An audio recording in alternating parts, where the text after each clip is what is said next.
हरियाणा के मुख्यमंत्री मनोहर लाल खट्टर ने सेक्टर 22-23 में जहां फरीदाबाद महानगर विकास प्राधिकरण एफएमडीए की 2 जल आपूर्ति परियोजनाओं का उद्घाटन किया, तो वहीं उन्होंने फरीदाबाद एनआईटी दशहरा मैदान के विकास कार्यों और सौंदर्यीकरण के अलावा अनखीर चौक से दिल्ली सीमा तक विशेष सड़क मरम्मत कार्य का शिलान्यास भी किया। अपने संबोधन में मुख्यमंत्री ने कहा कि फरीदाबाद का लगातार विस्तार हो रहा है, काम करने वाली संस्थाओं को मजबूत करने का काम जारी है।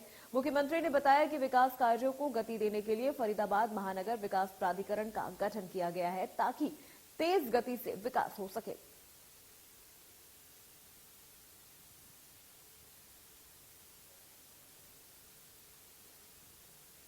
फरीदाबाद को सीएम मनोहर लाल खट्टर ने दी मनोहर सौगात। फरीदाबाद का लगातार विकास हो रहा है। सीएम ने कहा कि जिस तरह से और जिस गति से फरीदाबाद का विकास हो रहा है, आगे भी उसी तरह होता रहेगा।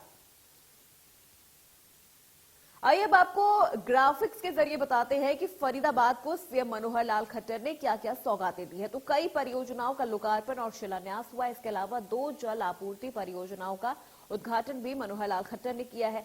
सेक्टर 22-23 में परियोजनाओं का उद्घाटन किया गया है। एनआईटी दशहरा मैदान के विकास कार्य और सौंदर्यीकरण के कार्य को लेकर इसके अलावा विशेष सड़क मरम्मत कार्य का भी शिलान्यास किया गया है। अनखीर चौक से दिल्ली सीमा तक सड़क बनेगी। ये मनोहर सौगातें सीएम मनोहर लाल खट्टर ने फरीदाबाद को दी है, जहां पर कई परियोजनाओं का उद्घाटन और शिलान्यास हुआ है। इसके अलावा 2 जल आपूर्ति परियोजनाओं का भी उद्घाटन सीएम मनोहर लाल खट्टर ने किया है। सेक्टर 22-23 में परियोजनाओं का उद्घाटन किया गया है। इसके अलावा एनआईटी दशहरा मैदान के विकास कार्य और सौंदर्यीकरण को लेकर इसके अलावा विशेष सड़क मरम्मत कार्य का भी शिलान्यास किया गया है। अनखीर चौक से दिल्ली सीमा तक बनेगी सड़क, इसको लेकर भी ये बड़ी सौगात सीएम मनोहर लाल खट्टर की ओर से फरीदाबाद को दी गई है।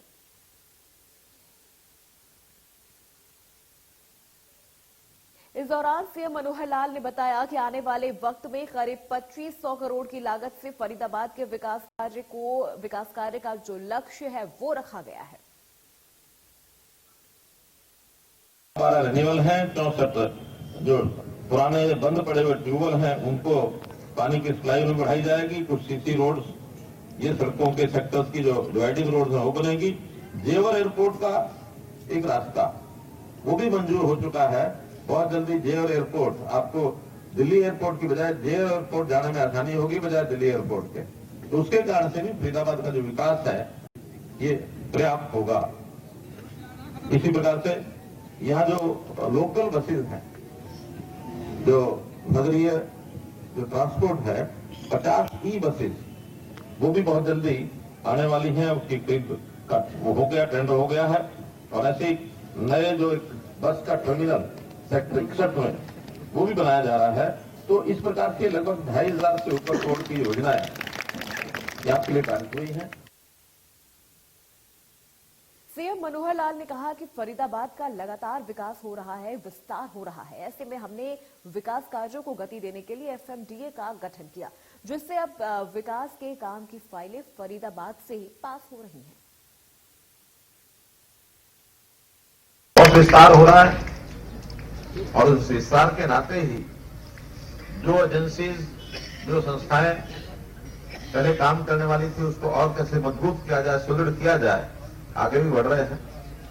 पहले यहां एचएसवीपी, जिसको पुराने समय में हुटाच विभाग कहते थे, एमसीएफ कॉर्पोरेशन, ये भी काम करती थी।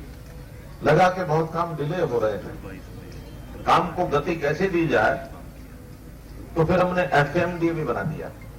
और एफएमडीए बनने के बाद मैं समझता हूं शहर में काम की गति तो जरूर आई होगी। आई कि नहीं आई? आई है ना। तो उस एफएमडीए में अब इनको फाइलों को बहुत ज्यादा चक्कर नहीं कटवाने पड़ते। इस मौके पर सीएम मनोहर लाल ने भ्रष्टाचार के खिलाफ सख्त रुख दिखाते हुए कहा कि फरीदाबाद में जितना पैसा भेजा गया उतना विकास में नहीं लगा, लेकिन अब गड़बड़ी करने वाले अधिकारियों की पहचान कर ली गई है और भ्रष्टाचार का खेल अब नहीं चलने दिया जाएगा।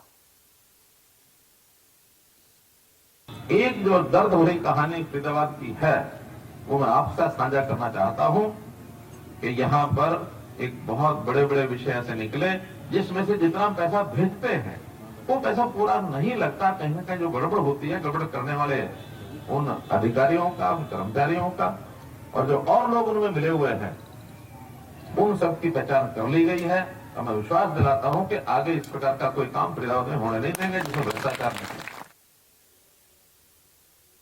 सीएम मनोहर लाल ने बताया कि हरियाणा सरकार गैंगस्टरों और नशा तस्करों के खिलाफ लगातार कार्रवाई कर रही है, जिससे जनता भी खुश है। ये लोग गलत काम करने की प्रेरणा देते हैं, इसीलिए इनका सफाया करना बेहद जरूरी है। वैसे तो हमने पूरे हरियाणा में गैंगस्टर्स हैं, गलत धंधे करते हैं, इन सब को कसना शुरू कर दिया है। हमको लगता था शायद इनकी कसाई थोड़ा ज्यादा होगी तो जनता में कहीं विरोध का स्वर ना निकला है, लेकिन खुशी है कि जनता उससे खुश हो रही है कि ये जो उनकी जो टेल ट्विस्टिंग है वो करते रहना चाहिए, क्योंकि यही लोग एक गलत काम करने में सबको जो प्रेरणा देते हैं, इसमें कुछ जनता के लोग भी फंसते हैं, फंसने के बाद वो पछताते हैं। तो इनसे सफाया करना बहुत जरूरी है। तो हर दृष्टि से हरियाणा को आगे बढ़ाने के लिए आप और हम मिलकर काम करेंगे। सीएम मनोहर लाल ने बताया कि आज 26 करोड़ के 4 प्रोजेक्ट की शुरुआत की गई है। हमने पानी का सदुपयोग करने का सिस्टम बनाया है, जिससे फरीदाबाद में कभी पानी की कमी नहीं आएगी। अभी जैसे आज ही इन्होंने 4 प्रोजेक्ट, हालांकि छोटे प्रोजेक्ट हैं, बड़े नहीं हैं, 26 करोड़ के हैं, लेकिन महत्वपूर्ण बात यह है कि यहाँ की जो समस्या है उसमें पानी की बहुत बड़ी समस्या है। विस्तार हो रहा है शहर का, तो पानी को सदुपयोग करने के लिए सिस्टम सारे बनाए जाते हैं। हमारा सौभाग्य है संयोग से यमुना नदी वो हमारे किनारे पर ही निकलती है, तो यमुना नदी में से रेन्यूअल के द्वारा पानी लेना ये बहुत कठिन नहीं है। इसलिए अभी तक शायद 25-30 रेन्यूअल लग चुके हैं। आगे भी स्कोप है, जितना पानी चाहिए आपको रेन्यूअल से पूरा पानी मिलेगा, कभी पानी की कमी नहीं आएगी, फिर और कितना ही बड़ा हो जाए। वहीं सीएम मनोहर लाल ने यह भी बताया कि फरीदाबाद के सेक्टर 22-23 और मुजेसर के पार्क के साथ ही बाबा हृदय राम कुंड का भी सौंदर्यीकरण किया जाएगा। सेक्टर 22-23 का जो एक पार्क है, कितने एकड़ का है? 8 एकड़ का ये पार्क है, पंडित दीनदयाल उपाध्याय जी के नाम से है। उसका सौंदर्यीकरण एमसीएफ ने जिम्मे ले लिया, वो जरूर कराएंगे। मुजस्सर में एक बड़ा पार्क है, उसका भी 1.5 करोड़ रुपया लगा करके उसका भी सौंदर्यीकरण कराया जाएगा। और ऐसे ही एक महाभारत काल से कुंड की मान्यता जो है, बाबा हृदयराम कुंड, ये कहाँ है? सामने ही है। इस पर भी 1.5 करोड़ रुपया लगा करके इसका भी सौंदर्यीकरण कराया जाएगा।